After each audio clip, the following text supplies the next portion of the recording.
Olá, pessoal, tudo bem? Um grande abraço para você ligado aqui no Mestres da História, em conexão direta com o LAC Concursos, o maior site de videoaulas do Brasil, quiçá das Américas, como sempre afirma o nosso querido professor Sidney Martins.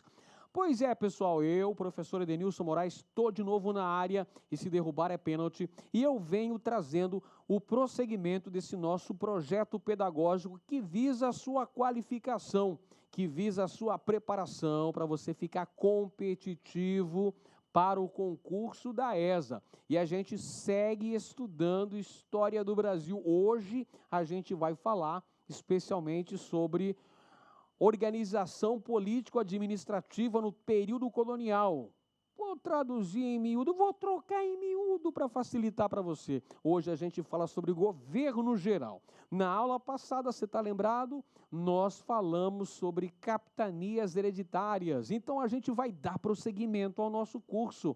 Afinal de contas, muita gente já estava pedindo, professor, quando é que sai a nova aula? Professor, quando é que o senhor vai postar novas aulas? Porque a gente está ávido para aprender mais coisas. Então eu peço que você deixe o seu joinha aí, compartilhe nas suas redes sociais, se inscreva no nosso canal, não se esqueça de também clicar lá na campainha para que você receba todas as notificações no seu e-mail e você fique por dentro de todas as aulas que a gente postar por aqui.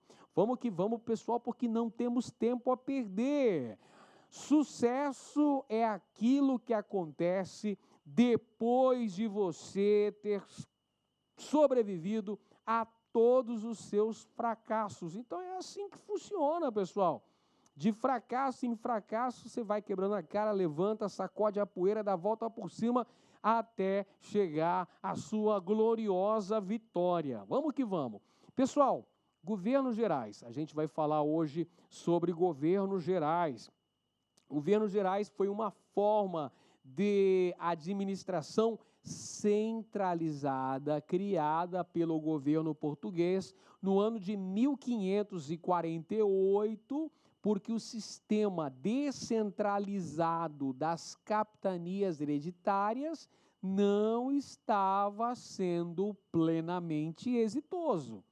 Então, o rei de Portugal, o tal do Dom João III, o colonizador, pensou então em organizar uma nova forma para poder gerenciar melhor o Brasil. E essa nova forma escolhida foi o sistema de governos gerais, implantado, portanto, no ano de 1548, pessoal. Uma forma de centralização político-administrativa do Brasil. Você lembra as capitanias hereditárias, que eram aqueles grandes lotes de terra, vários lotes de terra que foram entregues aos fidalgos, aos nobres portugueses, para que eles investissem seu rico dinheirinho e produzissem lá nas capitanias? Pois é, só duas capitanias prosperaram, você lembra? A capitania de São Vicente, do Martim Afonso de Souza, e a capitania de Pernambuco, do Duarte Coelho, que progrediram por conta, principalmente, do cultivo de cana-de-açúcar. Mas o rei de Portugal estava preocupado em administrar de forma mais eficiente o Brasil. Por isso que promoveu a centralização administrativa com a criação do sistema de governo geral, até porque ele também tinha em mente a defesa contra os ataques indígenas e os ataques de corsários no litoral brasileiro, ataque dos piratas. E desejava também promover a efetivação do projeto colonizador português na América. É o regimento de 1548 que criou o governo geral. E aí nós temos 3 governadores gerais. Estes 3 carinhas que aparecem aqui para você. Esses 3 carinhas que estão a fitar você. Olha só. O primeiro deles foi Tomé de Souza, primeiro governador-geral do Brasil. O segundo deles foi Duarte da Costa. E o terceiro foi Mendes Sá. Então, são esses três os governadores gerais do Brasil. Vamos, então, conferir uma questão padrão essa para você ficar competitivo, para você tirar de letra no dia da prova. Os governos gerais foram criados por quê? Por quê? Por quê? Qual é a razão pela qual, qual a razão, o motivo, não é? Que o governo português, a coroa portuguesa, Dom João III, o colonizador, resolveu criar os governos gerais em 1548. Qual é a razão? Letra A. O sistema de capitanias era vantajoso? Não, né, gente? O sistema de capitanias não se mostrou vantajoso, porque eram 14 capitanias, 15 lotes entregues a 12 donatários, das quais apenas 2 capitanias prosperaram. Então, o sistema não pode ser vantajoso. Errado a letra A. Letra B, seria melhor um governo descentralizado? Se fosse melhor um governo descentralizado, para que criar um governo central, o governo geral? Descentralizadas eram as capitanias hereditárias, porque o governo geral foi um governo centralizado. Então, também está errada a letra B. Vamos para a letra C, então. Os donatários não cumpriram as determinações reais? Não, pessoal, não é por aí, não. Nem todos os donatários pisaram na bola. Tivemos alguns donatários que foram empreendedores. Destaque para Duarte Coelho Pereira, donatário da capitania de Pernambuco, também chamada de Nova Lusitânia, que conseguiu prosperidade. Então, também está errada a letra C. Letra D, a regência seria o melhor sistema? Não, para com isso, não é? A regência foi implantada no Brasil no século XIX, após a abdicação de Dom Pedro I e antes da antecipação da maioridade de Dom Pedro II, nada a ver com o que nós estamos estudando. Então, por exclusão, já encontramos a alternativa correta, está na letra E de Edenilson, este locutor que vos fala, está aí na letra E, fracassara o sistema do emprego do capital particular. Que sistema do emprego do capital particular foi esse, professor? Capitanias hereditárias. O sistema das capitanias hereditárias fracassaram, ou pelo menos não tiveram os resultados esperados pelo rei de Portugal. Então quer dizer que o rei de Portugal aboliu as capitanias hereditárias e implantou o governo geral? Não, não, não, amiguinho. As capitanias hereditárias continuaram a existir. O governo geral foi criado para coordenar, para auxiliar os donatários e garantir a efetiva colonização da América Portuguesa. Mas o governador geral, ele não veio sozinho, não, amiguinhos. Ele trouxe os seus auxiliares, os seus secretários, uma espécie de ministros da época, né? Quem eram esses auxiliares dos governadores gerais que vieram para o Brasil? Bom, são 3, basicamente.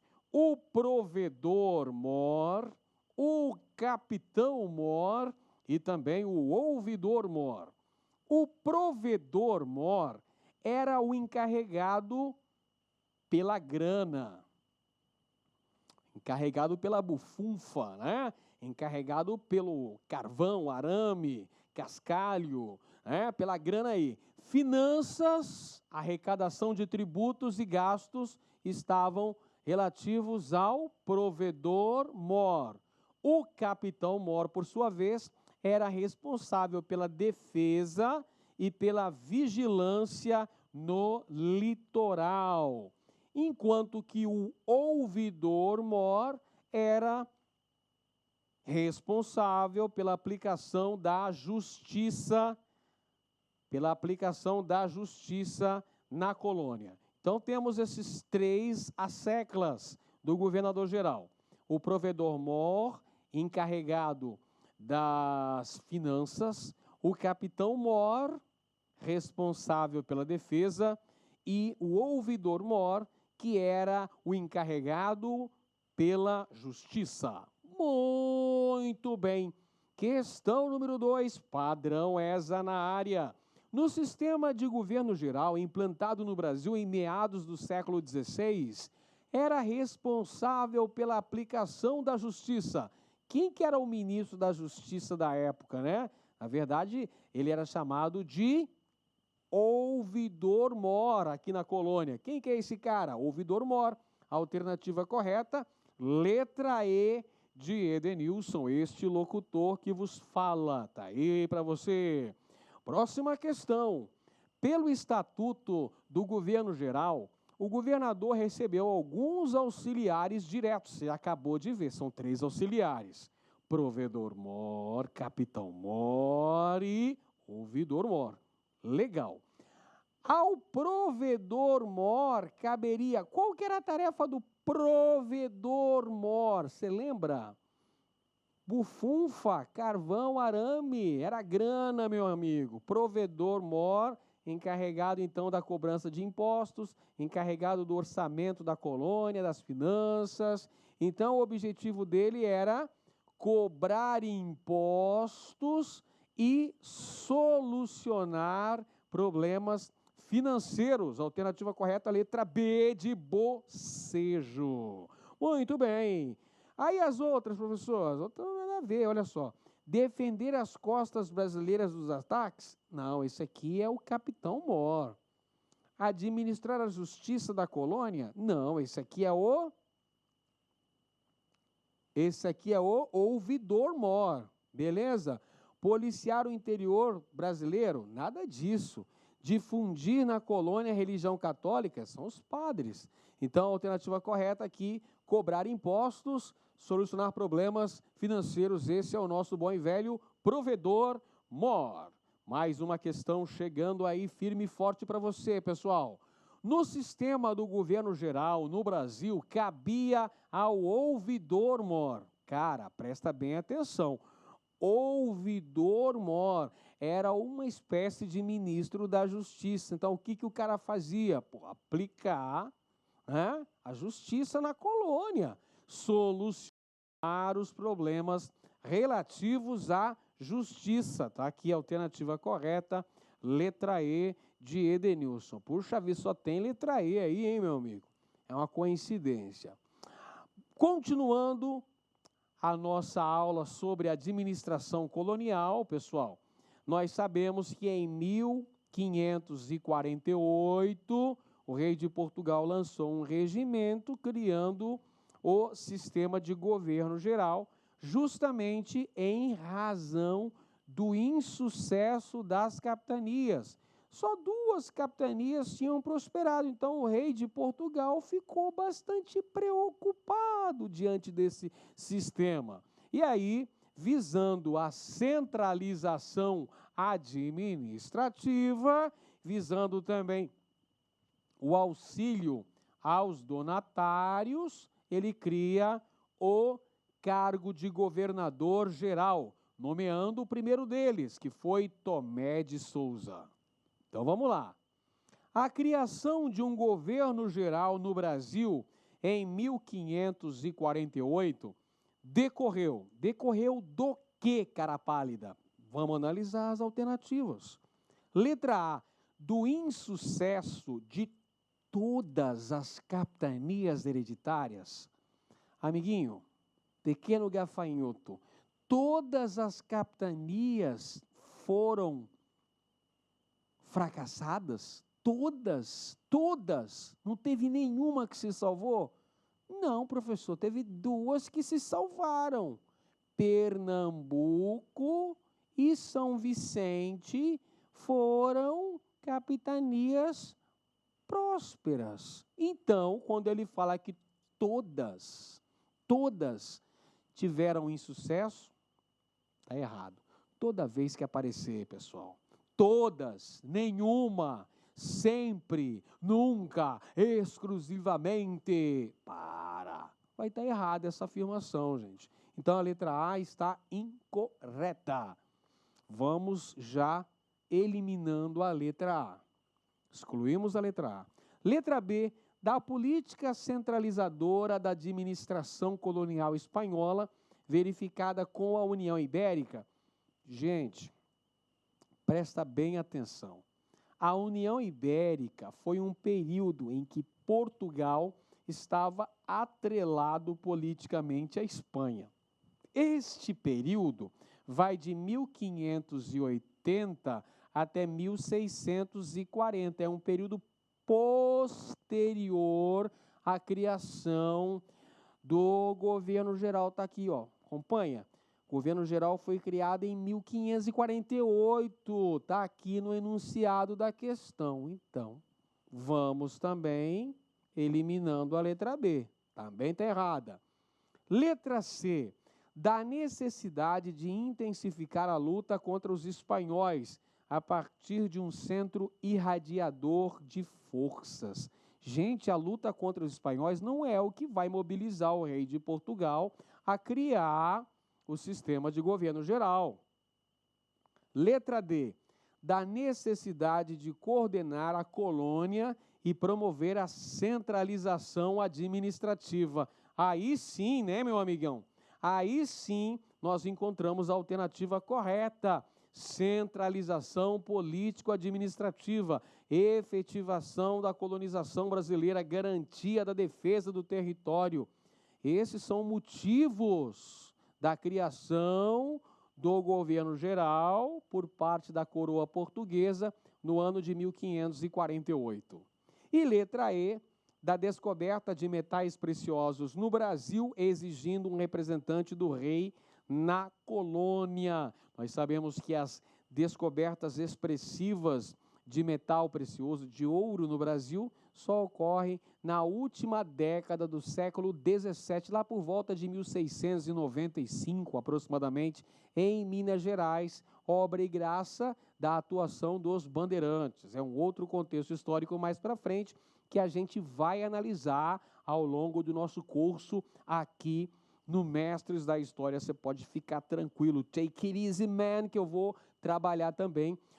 Quando falar sobre expansão territorial, eu falo dos bandeirantes. E quando falar de economia colonial, eu falo da mineração do ouro em Minas Gerais, Goiás e Mato Grosso. Fica calmo que não está na hora da gente tratar desse assunto. Por enquanto, vamos concentrar no quê? Governo geral, que é o assunto da nossa aula de hoje.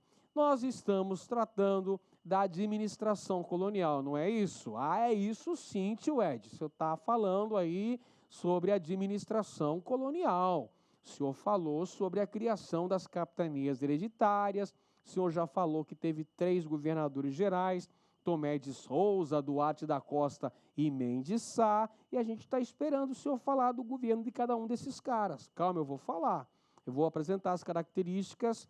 Acompanhe a minha aula aí, pessoal. Vai acompanhando com atenção. Tratando de administração colonial, gente, nós tivemos as capitanias hereditárias, que foram criadas pelo rei de Portugal em 1534. Depois nós tivemos o advento dos governos gerais, criados em 1548.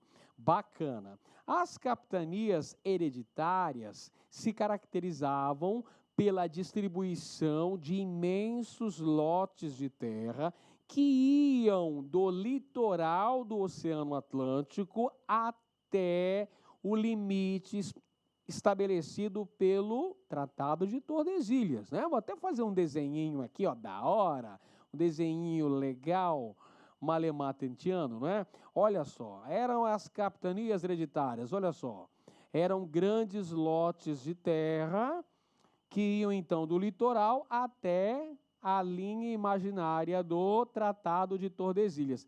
Para cada uma dessas capitanias hereditárias era nomeado um capitão donatário. Portanto, de certa maneira, nós podemos dizer que a coroa portuguesa entregava para a iniciativa privada a tarefa de colonizar o Brasil, porque a coroa portuguesa não dispunha de recursos financeiros suficientes para tal empreitada. Então, jogou nas mãos da iniciativa privada, que são os chamados capitães donatários. Então, nós temos aqui as grandes dificuldades que foram enfrentadas por esses capitães donatários, esses fidalgos portugueses, esses representantes da pequena nobreza de Portugal, que os caras tinham que investir o seu rico dinheirinho, o dinheirinho da família, para progredir aqui no Brasil e enfrentar uma série de dificuldades, enfrentar ataques indígenas, ataques de corsários, não é? Uma série de problemas que eles tiveram que lidar. Diante de tudo isso, só tivemos duas capitanias que apresentam sucesso, que vão apresentar prosperidade com o cultivo de cana-de-açúcar. A capitania de Pernambuco e a capitania de São Vicente.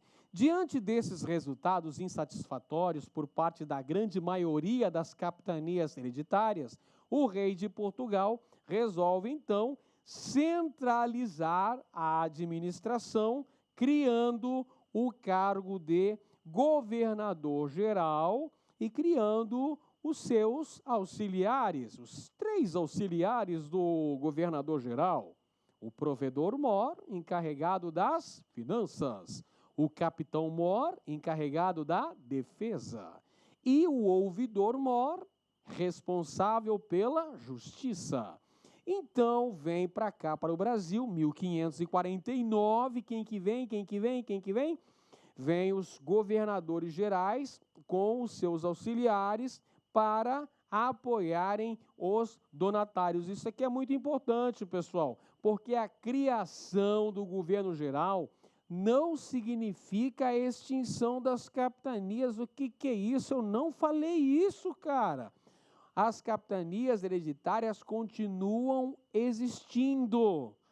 O governo geral vem para coordenar, para centralizar, para botar ordem no galinheiro, para tentar fazer com que a colonização dê lucro, seja mais satisfatória. Para a questão aí, gente, observando-se o sistema de governo vigente durante o Brasil colonial, é correto afirmar que: alternativa A criação do governo geral, centralizando a administração, promoveu a extinção imediata das capitanias hereditárias. Vem cá, me diz uma coisa aí. Em algum momento eu falei que a criação do sistema de governo geral significou o fim, definitivamente, das capitanias? Eu falei isso? Não, eu não falei isso, pessoal. Eu disse que a criação do governo geral vem para coordenar o trabalho dos donatários. Então, essa afirmação está incorreta, porque ela fala em extinção imediata das capitanias hereditárias. As capitanias hereditárias, a bem da verdade, só foram extintas definitivamente no século XVIII pelo Marquês de Pombal. Então, muita calma nessa hora. Muita calma nessa hora. Letra B.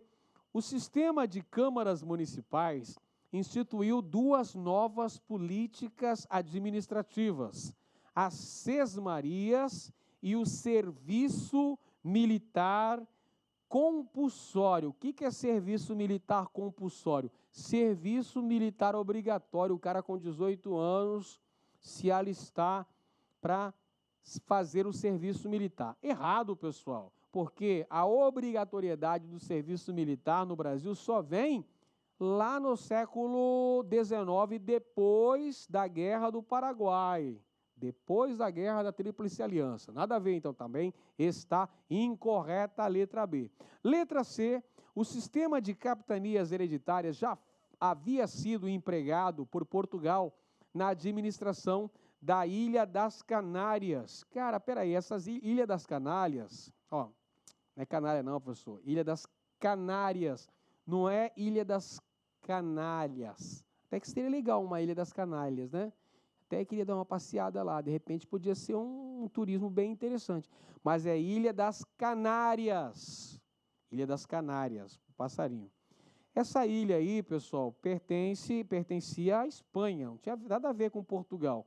Portugal, antes de implantar as capitanias hereditárias no Brasil, havia implantado esse sistema na Ilha da Madeira. Lembra da Ilha da Madeira, lá onde nasceu o gajo Cristiano Ronaldo, o melhor jogador de futebol do mundo? Então, lá na Ilha da Madeira, Portugal já havia implantado o sistema de capitanias hereditárias. Agora, a Ilha das Canárias é da Espanha, amiguinho. Nada a ver com Portugal aqui, ó, nesse contexto não. Beleza? Letra D, o fracasso das capitanias hereditárias implicou o desuso das cartas de doação e das obrigações do documento foral. Por quê? Não continuou a existir o sistema das capitanias hereditárias? Sim, então continuaram os documentos legais desse sistema. Quais eram os documentos legais? Você lembra da última aula? Você prestou atenção? Lembra? Recorda comigo então. Cartas de doação e foral. Foral reunia os direitos e os deveres dos donatários. Por exclusão, chegamos à alternativa correta, que é letra E de Edenilson, este locutor que vos fala. O sistema de capitanias hereditárias foi empreendido, aliás, foi um empreendimento que, dirigido pela coroa, estava a cargo de particulares. Então, vamos prestar bem atenção. O sistema de capitanias hereditárias era dirigido pela coroa. A coroa dava uma concessão para o capitão donatário, através da carta de doação, para que o mesmo pudesse promover a exploração econômica da capitania hereditária, mas ela continuava a pertencer ao rei de Portugal. Perfeito? Então, olha só, dirigido pela coroa portuguesa, mas a cargo de particulares. Quem que eram esses particulares? Eram membros da pequena nobreza de Portugal, professor. Os fidalgos, os carinhas chamados de capitães donatários. Capitanias hereditárias. Está aqui, letra E, a alternativa correta. Agora sim, moçada do meu Brasil baronil, nós vamos falar agora aqui dos governos gerais. Dos governos gerais, e a gente já fala de quebra aqui do primeiro governador geral do Brasil, que foi Tomé de Souza. Grande Tomé de Souza. Bom, em relação aos governos gerais, eles foram criados visando a correção dos erros das capitanias hereditárias. As capitanias hereditárias cometeram uma série de erros e também enfrentaram muitos problemas. Problemas com degredados, problemas com os indígenas, ataques de piratas, falta de recursos, grandes distâncias separando uma capitania da outra, falta de apoio da coroa portuguesa, falta de incentivo financeiro. Então, diante de tanto problema assim, não podia dar outra, né? A maioria das capitanias, ó, fracassou. Só 2 capitanias prosperaram, só Pernambuco e São Vicente. Então, aí o rei de Portugal resolveu promover a centralização administrativa. Opa, não pode dar errado mais. Agora a gente tem que criar um cargo, tem que mandar para lá um cara que é representante do rei, que é uma autoridade na América Portuguesa, para auxiliar os donatários e também para corrigir os donatários, se eles cometerem gafes, se eles cometerem erros, o capitão geral está lá para corrigi-los. E ele traz consigo o ouvidor-mor, o provedor-mor e também o capitão-mor. E a gente já falou que os 3 governadores gerais foram, respectivamente, Tomé de Souza, Duarte da Costa e Mendes Sá. Pronto, agora sim já podemos fazer mais uma questão padrão ESA sobre os governos gerais. A instalação do governo geral no Brasil tinha por objetivo, qual que era o objetivo do rei de Portugal quando resolveu criar o regimento de 1548, criando o governo geral? O objetivo era acabar com as capitanias hereditárias? Não, gente, as capitanias continuaram a existir, meu amigo. Ele queria era centralizar a administração. O objetivo era apenas desenvolver a lavoura canavieira. Cuidado com essas frases, com essas palavras limitantes. Apenas era só para desenvolver o cultivo de cana-de-açúcar que foi criado o governo geral? Ah, claro que não, gente. Objetivos muito mais específicos, muito mais importantes. Escravizar os índios? Ora, a escravização dos índios já era feita desde a época dos donatários. Errado também. Cuidar das finanças dos donatários? Não, cara. O objetivo do cara não era criar um banco aqui para promover aplicações financeiras aqui dos donatários das capitanias. Então, qual era o objetivo? O objetivo era centralizar a administração, amparar os donatários e intensificar o povoamento da colônia através da criação de arraiais, vilas e cidades. Quer um exemplo? O primeiro governador-geral do Brasil, Tomé de Souza, fundou a primeira cidade do Brasil, Salvador. É isso mesmo. A primeira cidade do Brasil foi Salvador, porque até existiam vilas no Brasil, como a Vila de São Vicente, Cananéia, a Vila de Igaraçu, a Vila de Olinda em Pernambuco, mas a primeira cidade foi fundada em 1549 pelo primeiro governador-geral do Brasil, Tomé de Souza. Por que ele fundou essa cidade? De Salvador, na capitania da Baía de Todos os Santos, para ser a primeira sede administrativa brasileira. A primeira capital brasileira foi Salvador. Então aí a alternativa correta, letra E, pronto, matamos mais uma aí, gente. Agora chegou a hora da gente falar um pouquinho sobre o governo do primeiro governador-geral do Brasil, Tomé de Souza. Tomé de Souza, que governou o Brasil entre 1548 e 1553, perfeito? Mas ele só chegou ao Brasil em 1549, né? A data que foi inaugurada a primeira capital brasileira, Salvador. Tomé de Souza foi responsável pelo combate e também por alianças com povos indígenas. Então, o objetivo era consolidar a colonização do território, era promover a criação de núcleos populacionais. Então, ele tinha que fazer duas coisas: combater as nações indígenas hostis ao avanço da colonização e fazer alianças com os povos indígenas gentios. Perfeito? Combate aos índios hostis, alianças com os gentios.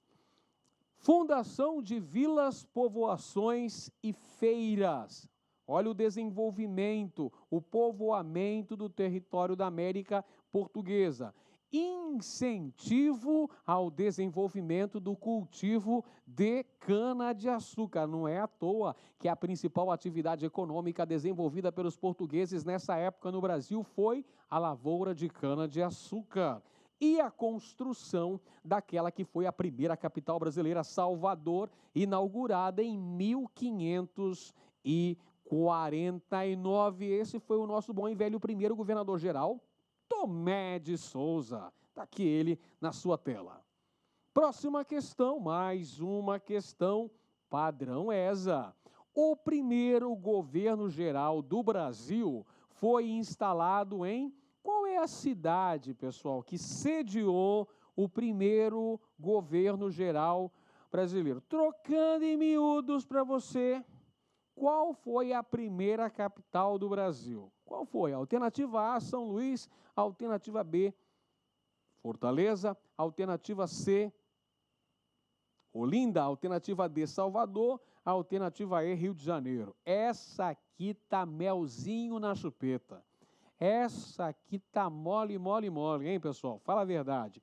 A alternativa correta é lógico. A alternativa D, de dado, Salvador, na Bahia, é a primeira capital do Brasil, a primeira sede do governo geral brasileiro. A sede do governo geral brasileiro, Tomé de Souza, o seu fundador. Pronto! Agora a gente fala deste outro nobre português. É Duarte da Costa, o segundo governador-geral do Brasil, 1553, 1558 é o período de sua administração. Duarte da Costa teve um governo bastante atribulado. O cara enfrentou uma série de problemas. Teve conflitos entre colonos e jesuítas. Qual é a razão do conflito que existiu entre os colonos portugueses e os padres jesuítas? Lembrando que os padres jesuítas vieram para o Brasil com o primeiro governador-geral do Brasil, Tomé de Souza. Tomé de Souza trouxe o padre Manuel da Nóbrega, que veio para o Brasil. Os jesuítas vêm para serem auxiliares na colonização. Eles vão ser responsáveis pela educação dos filhos dos colonos. Não é à toa que os primeiros colégios instalados no Brasil eram colégios jesuítas. E esses padres também vêm com o objetivo de promoverem a catequização dos índios, instalando aldeias, missões jesuíticas, aldeamentos indígenas, ou também chamadas de missões jesuíticas. Um desses jesuítas, o padre José de Anchieta, é o responsável pela criação do Colégio de São Paulo de Piratininga, isso lá nos idos de 25 de janeiro de 1554, colégio este que deu origem à Vila de São Paulo, atual cidade de São Paulo, a mais importante cidade do Brasil. Então, foi fundada por um jesuíta, o padre José de Anchieta. Então, os jesuítas vêm para o Brasil para promoverem a catequização dos indígenas. E vai ter atrito, vai ter treta na área aí, professor, conflito entre os colonos e os jesuítas. Por que é que os colonos tretaram com os jesuítas, professor? Gente, qual que era a função dos jesuítas? Os jesuítas desejavam promover a catequese indígena, ou seja, desejavam promover a conversão dos índios ao cristianismo, ao passo que os colonos desejavam escravizar os índios. Então, tem um conflito de interesses aqui, pessoal. Enquanto os colonos queriam transformar os índios em escravos, os jesuítas desejavam catequizá-los. Então, teve um conflito de interesses que gerou essa treta toda aí que o Duarte da Costa teve que enfrentar. E temos também atritos com uma treta aí, né? Como o pessoal gostava de treta desde essa época, né, pessoal? Treta da audiência, é verdade. Duarte da Costa vai ter um atrito com o primeiro bispo do Brasil. Você sabe quem foi o primeiro bispo do Brasil? O primeiro bispo do Brasil foi Dom Pero Fernandes Sardinha. Dom Pero Fernandes Sardinha ele também veio para o Brasil com o primeiro governador-geral do Brasil. Lembra do cara que fundou Salvador, o Tomé de Souza? Pois é, ele trouxe colonos, ele trouxe os padres jesuítas e trouxe também o Sardinha. Trouxe o Dom Pero Fernandes Sardinha, que veio para ser o primeiro bispo do Brasil. A instalação do primeiro bispado do Brasil foi em Salvador. Só que ocorreram vários atritos envolvendo o governador o governador, esse aqui é o Duarte, professor. Esse aqui é o Duarte da Costa. Atritos do Duarte da Costa e também com o seu filho, o filho do Duarte da Costa chamava Dom Álvaro. Atritos com o Bispo Sardinha. E aí o Bispo Sardinha perdeu a paciência e resolveu voltar para Portugal para contar tudo para o rei de Portugal, né? Reclamar lá diretamente ao rei de Portugal. Só que o navio que o Sardinha estava acabou naufragando. E o Sardinha, como era muito bom de nado, ele conseguiu chegar até a costa, chegou até a praia. Nadou, chegou na praia. Só que na praia, o nosso amigo Sardinha acabou sendo capturado por índios antropófagos, ou seja, canibais. Então, Sardinha nadou e morreu na praia. O que é pior, né? Morreu numa cerimônia, num ritual antropofágico. Os índios comeram Sardinha. Oh, que triste fim do nosso amiguinho Dom Pero Fernandes Sardinha, morto pelos caetés, numa cerimônia antropofágica. Mas não é só isso que aconteceu no governo do nosso amigo Duarte da Costa. Muitos ataques indígenas, né? A exemplo dos índios caetés, esses que devoraram o Sardinha, e também, para piorar ainda mais a situação, uma invasão francesa no Rio de Janeiro. Os franceses instalaram-se na região da Baía da Guanabara. Os franceses implantaram nessa região a chamada França Antártica. França Antártica, implantada pelos franceses, sob a liderança de Nicolas Durand de Villegagnon, na Baía de Guanabara. Então, uma invasão. Olha que o governo de Duarte da Costa só teve presepada, meu amigo. Cheio de problema. Conflito dos colonos com os jesuítas. Conflito do governador com o Bispo Sardinha. Bispo Sardinha capturado pelos índios, devorado pelos caetés. Ataques indígenas, ataques de corsários. Invasão francesa no Rio de Janeiro. É muito problema para um cara só administrar. Não deu outra, ele acabou sendo demitido pelo rei de Portugal, que encaminhou um novo governador para o Brasil, que foi o Mendes Sá. Daqui a pouquinho a gente fala sobre as principais características do governo do Mendes Sá. Agora a gente faz uma questãozinha padrão ESA. Com relação ao sistema político implantado por Portugal no Brasil, ao iniciar-se o empreendimento colonizador, podemos afirmar que, alternativa A, o sistema de capitanias hereditárias foi implantado após o fracasso do sistema de governo geral. Não, é justamente o contrário, né, gente? O sistema de governo geral é que foi implantado em razão do insucesso das capitanias hereditárias. Letra B. Com a implantação do sistema de governo geral, as capitanias foram extintas? Já falei que não.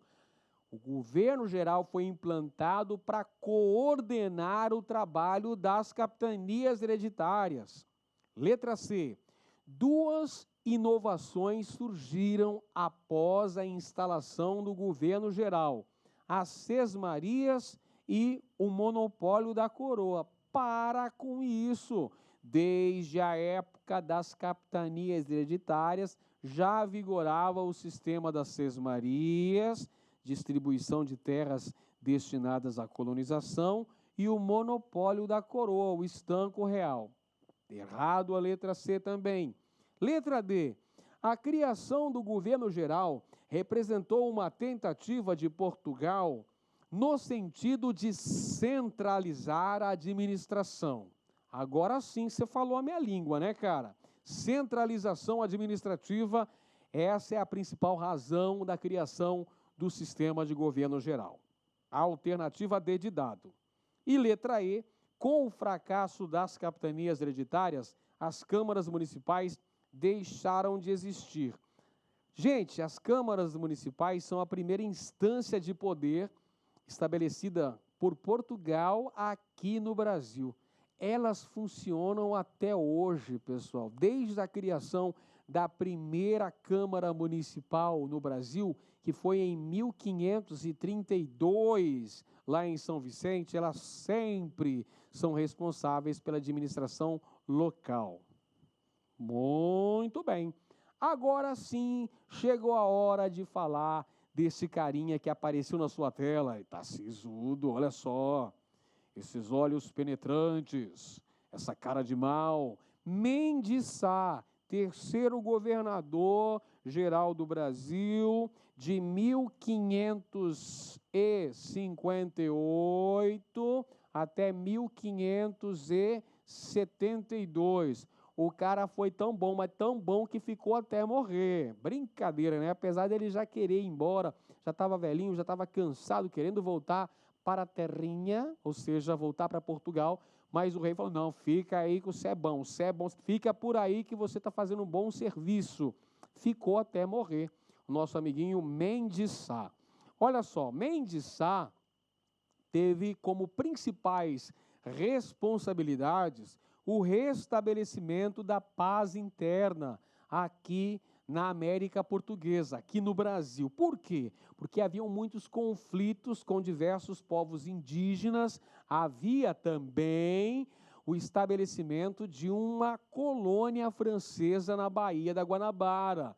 A França Antártica, os franceses haviam invadido o Brasil durante o governo, durante a administração do governador anterior, Duarte Coelho, Duarte da Costa, esse é o nome do cara. Duarte Coelho foi o donatário de Pernambuco. Não confunda alhos com bugalhos, viu, professor?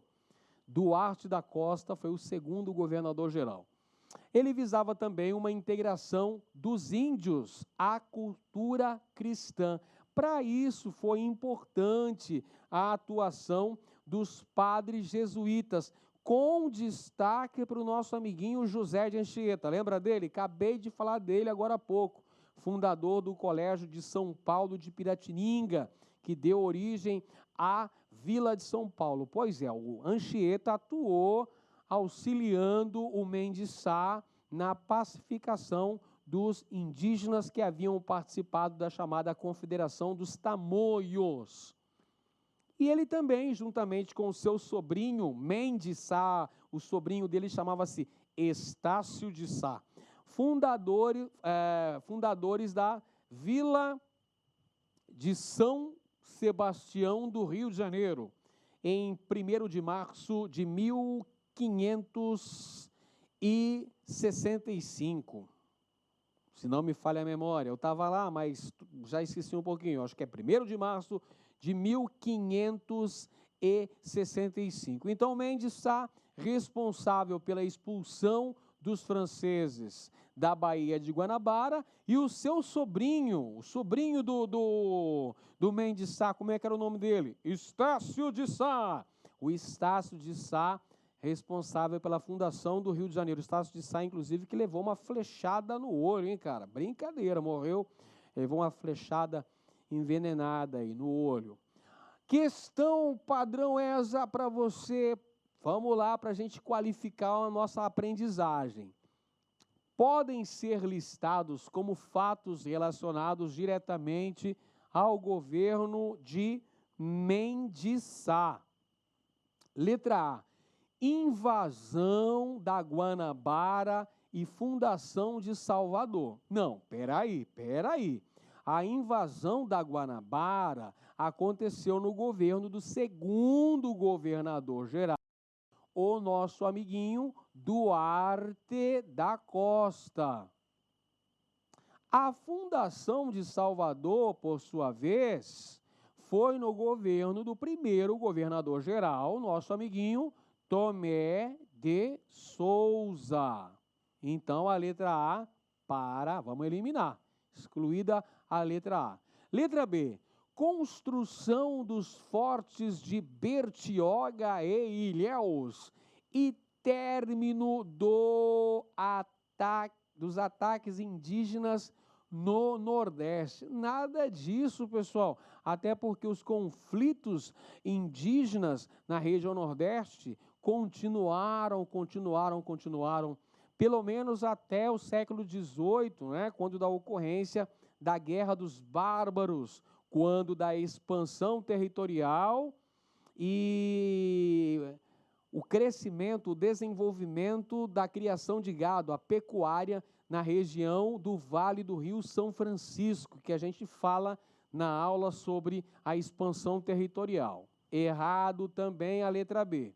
Letra C, fundação do Rio de Janeiro e expulsão dos huguenotes, os calvinistas franceses do Brasil.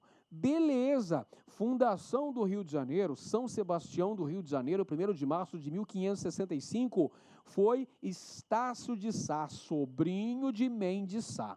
Junto com o tio, eles expulsaram os franceses do Brasil, os franceses que foram liderados por Nicolas Durand de Villegagnon, lá na França Antártica. A alternativa correta, letra C. Letra C de coelho. Muito bem. Letra D, chegada de grandes levas de imigrantes de Alentejo e Minho, assim como a descoberta de que o Brasil não era uma ilha, como se pensava até então. Para com isso é no início da colonização, né? Bem antes. Então, a alternativa correta, letra C de casa, tá aí, pessoal. A letra C é a alternativa correta. Mendes Sá está ligado à pacificação indígena, né, da Confederação dos Tamoios, está ligado também à expulsão dos franceses da Baía de Guanabara e também ligada à fundação da Vila de São Sebastião do Rio de Janeiro, juntamente com o seu sobrinho, Estácio de Sá. É isso aí, moçada amiga. Estuda que a vida muda. Não se esqueça de curtir esse vídeo, viu, pessoal? Isso é importante. Quero ver esse vídeo bombando para que a gente possa continuar trazendo aulas de qualidade para a sua preparação focada, para a sua preparação de excelência para o concurso da Escola de Sargento das Armas do Exército Brasileiro. Um grande abraço a todos e até a próxima. Valeu, valeu. Tchau, tchau, pessoal. Clique like.